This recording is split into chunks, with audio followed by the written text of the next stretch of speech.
Acho que hoje em dia, num contexto europeu, ainda dizer que um arquiteto que decide trabalhar para um país europeu é uma perca, eu tenho uma reação um bocadinho diferente, porque eu acho que Portugal hoje é Europa, ou seja, se não é, devia ser. O grande problema, em minha opinião, é que a Europa ainda não se encontrou como país, quer dizer, que é de facto. A Espanha foi dramático, ainda é. Portugal não é tão dramático, mas também teve. Agora, quando há uma crise destas, uma das primeiras indústrias a sofrer é a indústria da construção. E quando não há construção, dificilmente há trabalho para os arquitetos. O que é que acontece na prática? Acontece que muitos jovens arquitetos em Portugal conseguiram diversificar isso não é totalmente negativo.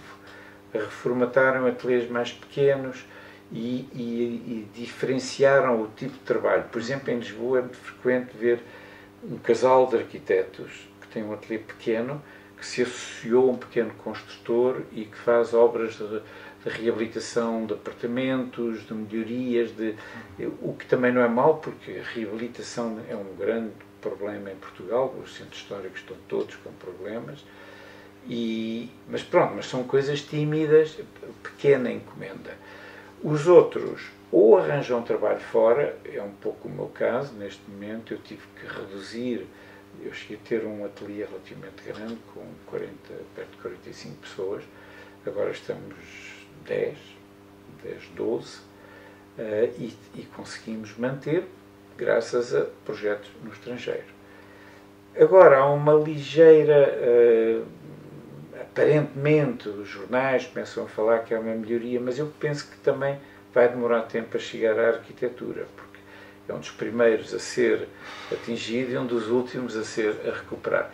O que é interessante, no meio deste fenómeno todo, que se força uma imigração é chato, é desagradável, mas devo dizer uma coisa curiosa, é que os arquitetos portugueses, sobretudo os jovens arquitetos portugueses, são muito bem recebidos na Europa.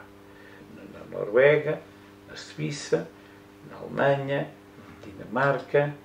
Bom, e depois há os que estão a tentar ir para as chamadas ex-colónias, sobretudo Angola, Luanda, mas é difícil.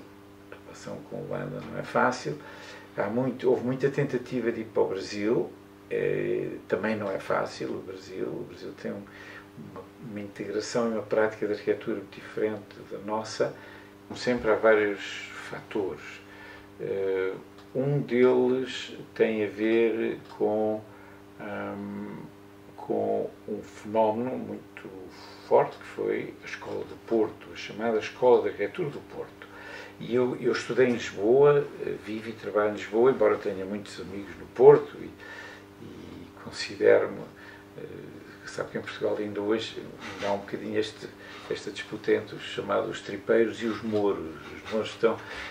A discussão é onde é que é a fronteira, porque há quem diga que é logo no Rio Douro, Vila Nova de Gaia já é, mas depois mais ou menos um acordo que é em Coimbra, pronto, no mundo.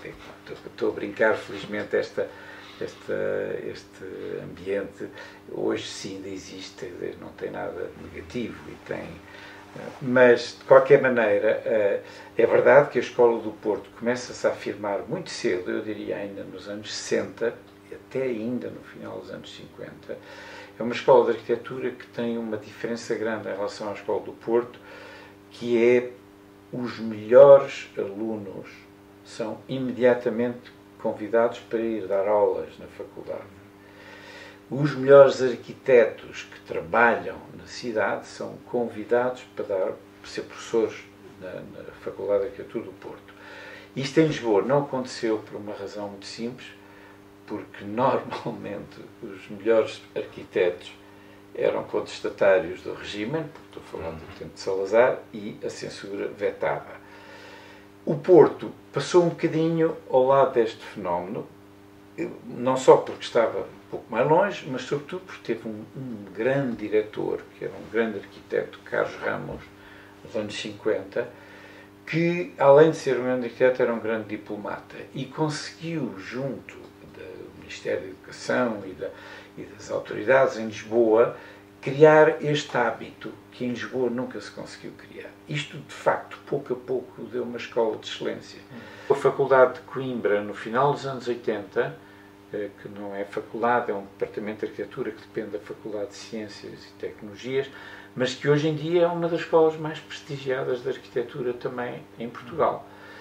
Bom, pouco a pouco, depois há um outro fenómeno curioso que catapultou esta arquitetura, que foi o 25 de Abril. Desencadeia-se uma série de programas de realojamento a seguir ao 25 de Abril, mais conhecidos por programas de SAL, que eram equipas de arquitetos que trabalhavam com bairros de barracas, das periferias, sobretudo o Grande Porto e a Grande Lisboa, e que começaram a produzir uma série de obras numa altura em que o país se abre à Europa, eu diria, e a Europa cai toda no país, porque há uma curiosidade enorme, e entre outras coisas é o momento em que a arquitetura portuguesa de repente começa a ser conhecida na Europa, por via do 25 de Abril. Bom, e isso desencadeia uma série de intercâmbios muito grandes, e a verdade é que pouco a pouco, é muito curioso, porque hoje em dia a Escola de Porto, obviamente, continua a ser uma belíssima escola, mas hoje em dia há outras que também são, quer em Lisboa, quer em Coimbra, e a verdade é que este fenómeno que podia entrar em queda não só não entrou, como ainda hoje é impressionante ver como muitos jovens arquitetos portugueses saem já com uma grande projeção, ou seja, criou-se uma espécie da auréola em volta do curso de arquitetura em Portugal, que faz com que, das coisas que eu hoje mais aprecio é ver quantas gerações depois de mim já estão hoje a trabalhar fora, com projeção. É verdade que hoje em dia também tudo é mais mediático e mais fácil e não sei o quê. Mas a verdade é que eles vêm também com muito boa preparação. E são os grandes ateliês suíços, holandeses, ingleses, não sei o quê, quase todos têm portugueses a trabalhar no ateliê. E são bem recebidos. Eu lembro, eu já várias vezes fiz cartas de recomendação e alguns dizem-me nem precisam da carta de recomendação, chegam lá e dizem que são portugueses. E normalmente há uma receptividade muito grande.